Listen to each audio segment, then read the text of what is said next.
శ్రీమాత్రే నమ. జయ గురు దత్తాత్రేయ నమ. ఈ వీడియోలో మనం జూలై 12వ తారీఖు నుంచి ఆగస్టు 26వ తారీఖు మధ్యలో మరి కుజగ్రహం వృషభ రాశిలోకి రావడం జరుగుతుంది. సో అయితే అక్కడ ఆల్రెడీ స్థిరంగా ఉన్నటువంటి గురుగ్రహాన్ని కలవడం జరుగుతూ ఉంటుంది. సో ఏదైనా ఇది ఒక అద్భుతమైనటువంటి యోగం, అంటే ఈ గురు కుజుల కలయిక. మరి ఈ కలయిక వివిధ రాశుల వారికి ఆ ప్రభావం ఏ విధంగా ఉండబోతుంది అని పరిశీలించే ముందు అసలు గురుగ్రహం కుజగ్రహం వాటి కారకత్వాలు, అవి ఏ ఏ భావాల మీద ఎక్కువగా దాని ప్రభావం చూపుతుంటాయి, మరి గురువు కుజుడితో కలిసి ఉండడం వలన గురువుకి లాభమా కుజుడికి లాభమా అనే విషయాన్ని కూడా మనం పరిశీలించాలి. అంటే మనకి రాశి చక్రంలో ఉన్నటువంటి 9 గ్రహాల్లో కామన్గా అన్ని గ్రహాలు కూడా పరస్పరం మానవ జీవితం మీద, ప్రతి జాతకుడి మీద ప్రభావం చూపుతుంటాయి. కానీ సౌలభ్యం కోసం కొంతమంది ఋషులు కొన్ని గ్రహాలు కొన్ని రాశుల వారికి ఉపయోగపడతాయి, మరికొన్ని గ్రహాలు కొన్ని రాశుల వారికి ఉపయోగపడడం అనే విధంగా జస్ట్ వాళ్ళు నిర్ణయించడం జరిగింది. కానీ ప్రభావం చూపడంలో ఇంచుమించుగా అన్నీ కూడా సమానంగా చూపుతుంటాయి. సో ఈ గురుగ్రహం లక్షణం ఏంటంటే, గురుగ్రహం ఏ భావంలో ఉంటే ఆ భావ ఫలితాల్ని బాగా పెంచడం జరుగుతుంది, ఎక్స్పాండ్ చేయడం జరుగుతూ ఉంటుంది. సో అలాగే మరి గురువు ఏ రాశిలో ఉంటే ఆ శరీర భాగం కూడా కొద్దిగా ఎక్స్పాండ్ అయినట్టుగా, కొద్దిగా పుష్టిగా కనబడడం జరుగుతూ ఉంటుంది. సాధారణంగా గురువు 6వ స్థానంలో ఉన్నవాడికి పొట్ట కొంత ఎక్కువగా కనబడుతుంటుంది. అదే లగ్నం అందే గురువు ఉన్నవాడికి ముఖం చాలా పుష్టిగా ఆకర్షణీయంగా కనబడుతుంటుంది. సో ఈ విధంగా వివిధ భావాల్లో గురువు ఉన్నప్పుడు ఆ భావాన్ని వృద్ధి చేయడం జరుగుతూ ఉంటుంది. అలాగే ఏ గ్రహంతో కలిస్తే ఆ గ్రహ ప్రభావాన్ని తీసుకొని ఆ గ్రహాని యొక్క ఫలితాలు కూడా విపరీతంగా పెంచడం జరుగుతూ ఉంటుంది.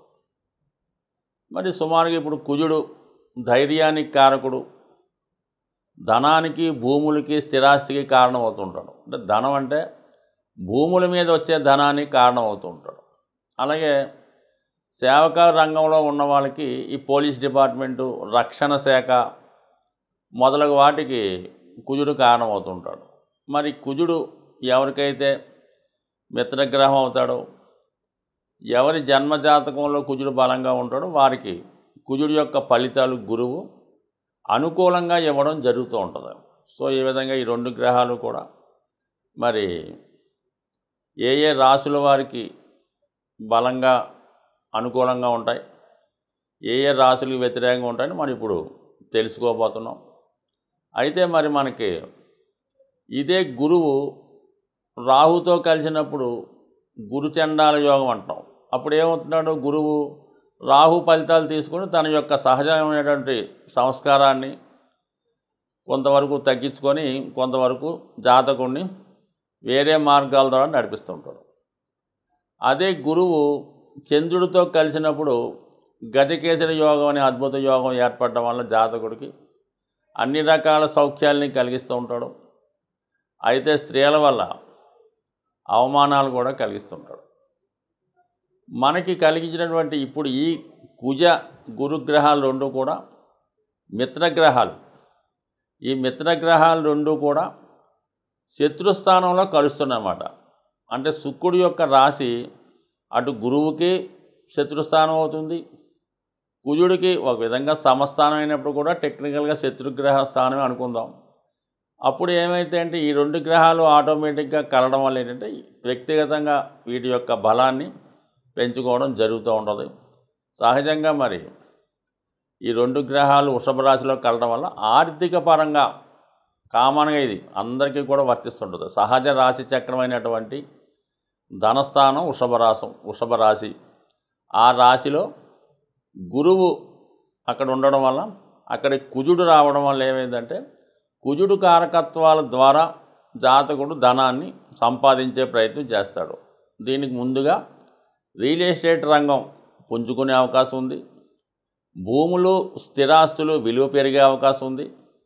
అలాగే కన్స్ట్రక్షన్ రంగం పెరిగే అవకాశం ఉంది. ఎవరైతే ఈ రంగాల్లో భూముల్ని బేస్గా తీసుకొని ఎవరైతే బిజినెస్ చేస్తుంటారో, అలాగే వృషభ రాశి వ్యవసాయానికి సంబంధించింది కాబట్టి, వ్యవసాయానికి భూములకి సంబంధం ఉంటుంది కాబట్టి, మొత్తం మీద వ్యవసాయ రంగం అంతా, వెటర్నరీ డిపార్ట్మెంటు, ముఖ్యంగా బ్యాంకింగ్ అండ్ ఫైనాన్స్ రంగం, ఈ రంగాల్లో ఉన్న వాళ్ళందరికీ కూడా ఏదో విధమైన అభివృద్ధి రావడం జరుగుతూ ఉంటుంది. సో ఏదైనప్పుడు కూడా ఇది ఆర్థిక పరంగా అందరికీ కూడా ఏదో విధంగా ఆర్థికపరమైన అభివృద్ధిని కలిగించే అవకాశం ఉంటుంది. కుంభరాశి వారికి జూలై 12, ఆగస్టు 26 మధ్యలో కలవబోతున్నటువంటి గురు కుజుల కలయిక జాతకుడికి ఒక చిరకాల వాంఛ నెరవేరబోతుంది. ముఖ్యంగా కుంభరాశి వారికి చతుర్థ భావంలో ఏర్పడబోతున్నటువంటి ఈ కలయిక అంటే ఒక విధంగా ధన లాభాధిపతి గురువు. అంటే ఈ రాశి వారికి ధనాన్ని ఇచ్చే గ్రహం, ధనాన్ని కూడబెట్టే గ్రహం, దాచుకునే గ్రహం కూడా గురువే. అందుకని ఈ రాశి వారికి గురువు ఎంత బలంగా ఉంటే వారి యొక్క ఆర్థిక స్థితి అంత అనుకూలంగా ఉంటుంది.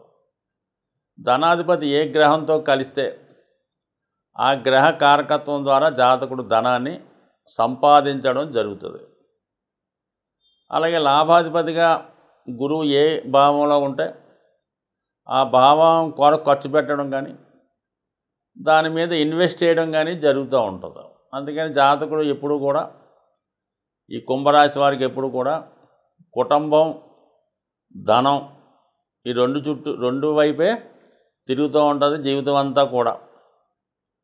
మరి అటువంటి గురువు 4వ స్థానంలో ఉంటే, తృతీయ దశమాధిపతి కుజుడు, అది భూమికారకుడు, బంధువులకి, రక్త సంబంధీకులకి కారకుడు. మరి కుంభరాశి వారికి వృత్తికారకుడు దశమాధిపతి కాబట్టి జాతకుడు ఏ కర్మ చేయాలి, ఏ విధంగా చేయాలన్నది కుజుడు నిర్ణయిస్తాడు. ఈ కుజ గురుల కలయిక చతుర్థ భావంలో ఏర్పడడం వల్ల ఈ కుంభరాశి వారు ఎక్కువగా మరి ఎవరైతే ఫైనాన్స్ సంబంధించినటువంటి వ్యాపారం చేస్తూ ఉంటారో, అంటే బ్యాంకింగ్ అటు ఇటు అనుకుందాం, దాని తర్వాత వ్యవసాయం, భూములు, రియల్ ఎస్టేట్ సంబంధించిన వాళ్ళకి ఇది ఒక విధమైనటువంటి మంచి అవకాశం. వాళ్ళ యొక్క ఆర్థిక వనరులు పెరుగుతాయి, ఆదాయం పెరుగుతుంది. దానికి అదనంగా ఏంటంటే, మరి జాతకుడు ఇప్పటిదాకా అయినా గృహ నిర్మాణం చేసుకోకుండా ఉంటే ఈ సమయంలో మరి గృహం మీరు నిర్మించుకునే అవకాశం ఉన్నది. అలాగే గత కొంతకాలంగా మీరు ఏదో కారణాల వల్ల వేరే ప్రాంతంలో ఉండడం వల్ల మీ గృహంలో వేరే వాళ్ళు, అంటే మీ ఆస్తి ఇతరుల ఆధీనంలో ఉంటే దాన్ని మీరు ఈ సమయంలో మీరు హ్యాండ్ ఓవర్ చేసుకొని, స్వాధీనం చేసుకొని, దాన్ని ఒక విధంగా బాగు చేయించడమో, రిపేర్ చేయించడమో, లేదంటే ఆ స్థలంలో ఇల్లు కట్టుకోవడం, అంటే మీ ఆస్తిని జాగ్రత్త పెట్టుకుంటారు. స్థిరాస్తి మీద ఏమైనా రుణాలున్నా, బాధ్యతలున్నా అవి తీర్చుకునే ప్రయత్నం చేస్తారు. అంటే ఒక ఉమ్మడి ఆస్తి లాంటిది ఏమన్నా ఉంటే ఈ సమయంలో మీరు దాన్ని తీసుకొని తగు విధంగా దాన్ని సెటిల్మెంట్ చేసుకొని, అది మీరు స్వాధీనంలో చేసుకొని, మళ్ళీ మీరు అది మీ బంధువులు ఎవరో అందులో ఉండడానికి తగు విధమైనటువంటి ఏర్పాటు చేస్తూ ఉంటారు. అంటే ఎప్పుడూ కూడా కుంభరాశి వారు వాళ్ళు పిత్రార్జితం, అంటే వారసత్వంగా వచ్చే ఆస్తిలో ఎక్కువగా అనుభవించలేకపోతుంటారు. ఉద్యోగరీత్యానో వేరే కారణాల వల్ల సిటీలోనో విదేశంలోనో దూరంగా ఉండడం వల్ల వాళ్ళకి సంబంధించినటువంటి ఆస్తిలో వేరే వాళ్ళు ఉండడం జరుగుతూ ఉంటుంది. సో ఇది ఈ విధంగా వీళ్ళు మరి ఈ సమయంలో మరి స్థిరాస్తి మీద కొన్ని నిర్ణయాలు తీసుకోవడం, దాన్ని స్వాధీనం చేసుకోవడం, మళ్ళా ఇతరుల ఉపయోగానికి ఇవ్వడం, మొత్తం మీద ఈ సంబంధించిన వ్యవహారాలని కూడా ఒక కొలిక్కి రావడం జరుగుతూ ఉంటుంది. దాని మీద ఉన్నటువంటి సమస్యలను కూడా పరిష్కరించుకుంటారు. అలాగే భూములు స్థిరాస్తుల మీద వ్యాపారం చేస్తున్న వాళ్ళకి, క్రయ విక్రయాలు లాంటివి చేస్తున్న వాళ్ళకి అనూహ్యంగా వ్యాపార పరంగా కూడా చాలా బాగా ఉండే అవకాశం ఉంది. అయితే ఏంటంటే ఈ సమయంలో మీరు ఎంతసేపు కూడా క్యాష్ టు క్యాష్ డీలింగ్ పెట్టుకోవాలి. అంతే తప్ప ఏదో మీ ఉన్నటువంటి ఆస్తిని అగ్రిమెంట్ చేసుకొని సగం డబ్బు ఇప్పుడు సగం డబ్బు ఫ్యూచర్లో అను ఇలాంటి కార్యక్రమాలు ఏం పెట్టకుండా ఒక 10% నష్టానికి అమ్మినా పర్వాలేదు, కానీ ఖచ్చితంగా క్యాష్ ట్రాన్సాక్షనే పెట్టుకోండి. లేదంటే దాన్ని మీ దగ్గరే ఉంచుకోండి తప్ప అది ఈ విధంగా తర్వాత కార్యక్రమాలు కానీ అగ్రిమెంట్ ద్వారా కానీ వేరే విధంగా ఎవరికి మీరు ఆస్తి అమ్మి పెట్టమని అప్పచెప్పినా ఇవన్నీ కూడా దానివల్ల ఇతరులు బాగుపడాలి తప్ప మీకు వచ్చినటువంటి లాభం ఏమీ లేదు. కాబట్టి చాలా జాగ్రత్తగా నిర్ణయం తీసుకోండి. సో ఏదైనా ఆరోగ్యపరంగా అంటే 60 అబోవ్ ఉన్నవాళ్ళు అయితే మాత్రం ఖచ్చితంగా బీపీ, అలాగే హార్ట్ సంబంధించింది, అలాగే కిడ్నీ సంబంధించింది, అలాగే యూరిన్ ట్రాక్ సంబంధించిన ప్రాబ్లమ్స్ ఉన్నవాళ్ళు, ముఖ్యంగా బ్యాక్ పెయిన్, నడుము నొప్పి ఉన్నవాళ్ళు ఖచ్చితమైనటువంటి ఫిజియోథెరపీ లాంటిదో ఏదో ఒక జాగ్రత్త తీసుకొని తగు విధంగా వైద్యం చేసుకోవడం వల్ల కూడా కొంతవరకు మంచి జరిగే అవకాశం ఉంటుంది. ప్రతి సమస్యకి ఒక పరిహారం ఉంటుంది.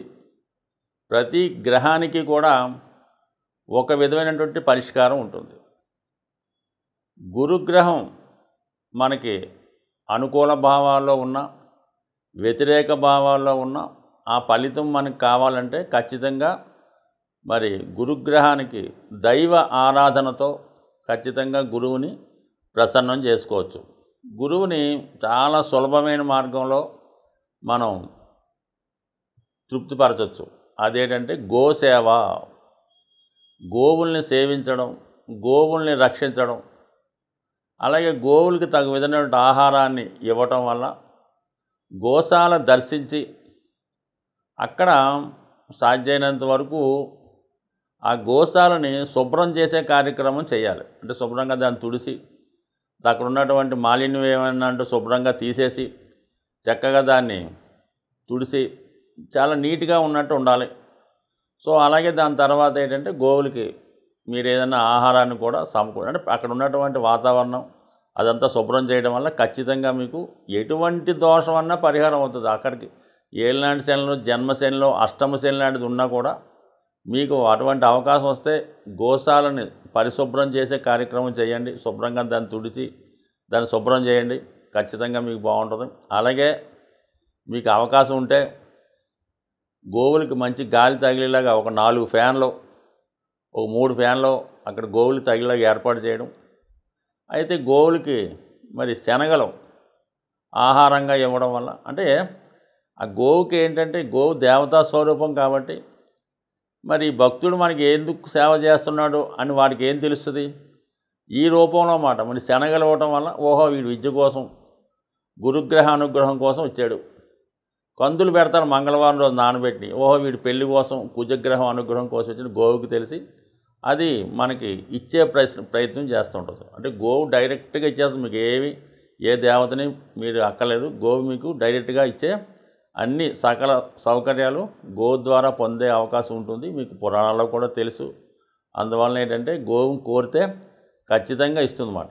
సో అలాగే మరి కుజుడు కూడా కలిసి ఉన్నాడు కాబట్టి మంగళవారం రోజు లేదా మంగళవారం రోజే మీరు గోశాలకు వెళ్ళి గోవుకి నానబెట్టినటువంటి కందులు లేదా దాంతో బెల్లం ముక్క కలిపి, లేదంటే చెరుకు అంటే చెరుకు పిప్పి కానీ చెరుకు దవ్వ ఏది ఉంటుందో అది ఇవ్వచ్చు. ఇంకా అద్భుతమైన రెమెడీ, మీరు చాలా ఇబ్బందుల్లో ఉన్నారు, అప్పులు కురిగిపోయారు, ఇంకా మీరేం చేయలేరు అనుకున్నాం, అప్పుడు ఆ గోశాలకు వెళ్ళి మీరు ఎంత బరువు ఉన్నారో అక్కడ చూపించుకోండి.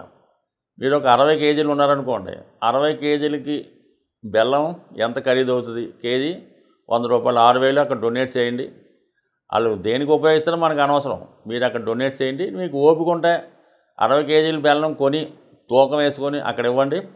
ఖచ్చితంగా మీకు మరణ సమస్యన ఇంకా ఉరిశిక్ష పడిపోయినా దాని నుంచి తగ్గిపోయే అవకాశం ఉంది. ముఖ్యంగా మరి ఈ కుజ గురువులు అనుగ్రహించాలంటే గోవుతో పాటు ఆంజనేయ స్వామిని ఆరాధించడం వల్ల, అలాగే హనుమాన్ చాలీసా పారాయణ వల్ల ఖచ్చితంగా మీకు ఈ 2 గ్రహాలు కూడా మీకు అనుకూలమైన ఫలితాలు ఇవ్వడంలో ఖచ్చితంగా సహాయపడతాయి. ఫలితాలు కూడా చాలా శీఘ్రంగా ఇచ్చే అవకాశం ఉంటుంది. స్వస్తి.